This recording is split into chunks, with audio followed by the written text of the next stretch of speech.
अस्सलाम वालेकुम, welcome to मेरा किचन। सबसे पहले चैनल को सब्सक्राइब कर दें। अगर आपको बिरयानी पसंद है तो आज की तरकीब आपके लिए है। हम बनाने जा रहे हैं सिंधी बिरयानी, जो अपने ख़ास मसालों, खुशबूदार चावलों की वजह से बहुत मशहूर है। तो आइए चलते हैं रेसिपी की तरफ। आपको बताते हैं कि सिंध की मशहूर बिरयानी कैसे तैयार की जाती है। अगर तो आप बिरयानी के शौकीन हैं तो आपको ये रेसिपी बहुत पसंद आएगी। सबसे पहले आपको चीज़ों को बता देती हूँ। चीज़ों में हम ले रहे हैं सबसे पहले 1 किलो चावल, अच्छे से अच्छा चावल यूज़ करें आप। उसके बाद हमने 1 किलो के करीब चिकन ले लिया है। प्याज हमने लिया है 3 पाव के करीब। टमाटर 1 किलो या 1 किलो से भी आप ज़्यादा ले लें, क्योंकि इसे हम गार्निशिंग में भी यूज़ करेंगे। स्पाइसेस में हमने ये स्पाइसेस लिए हैं: लाल मिर्च, दड़ा मिर्च, नमक, सूखा धनिया, गरम मसाला और हल्दी।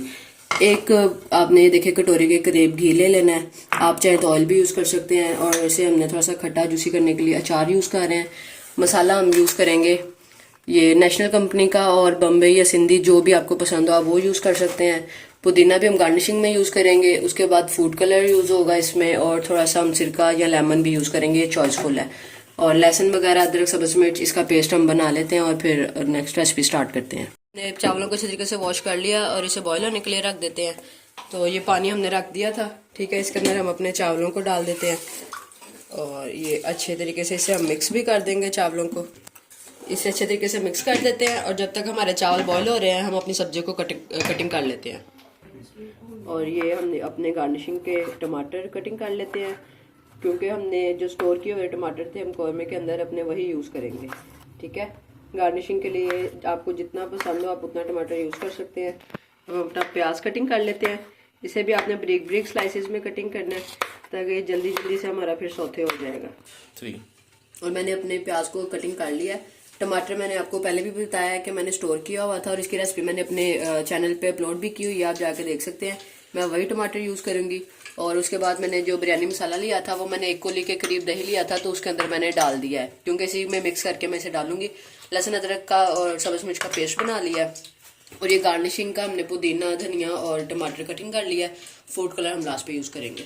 तो आइए चलते हैं हम अब अपने कौरमे की तरफ। तो उसके लिए हमने कढ़ाई में घी डाल दिया है, और उसके अंदर हम अब प्याज डालेंगे।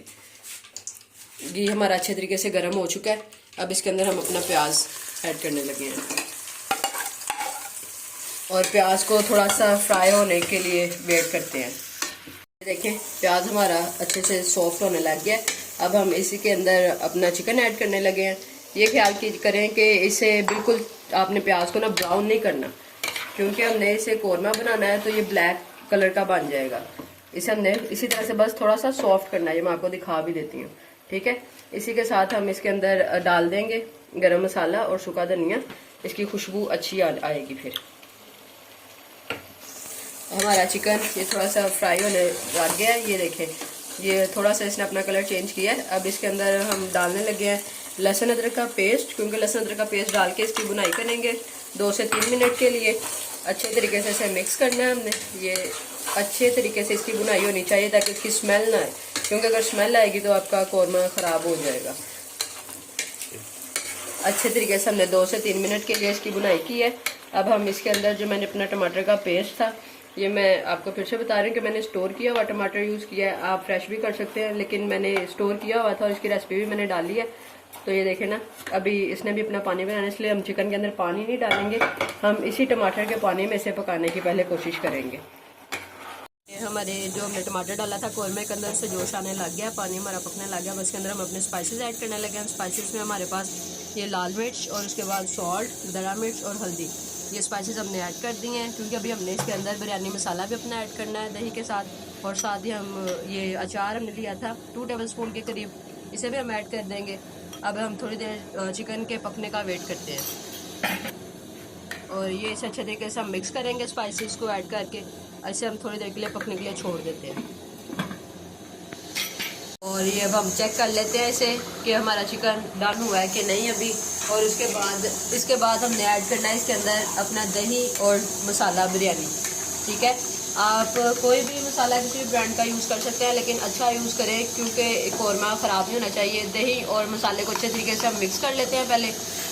और ये देखिए 1 कटोरी यही वाली मैंने ली है दही की, इसके अंदर मैंने मसाला ऐड किया है। अब मैं इसे कौरमे के अंदर डालूँगी, और फिर हम इसका फ्लेवर देखेंगे। तो खुशबू तो इसकी बहुत अच्छी है, लेकिन इस कौरमे के रेडी होने के बाद में आप इसका टेस्ट बिल्कुल और इसकी खुशबू बिल्कुल डन करके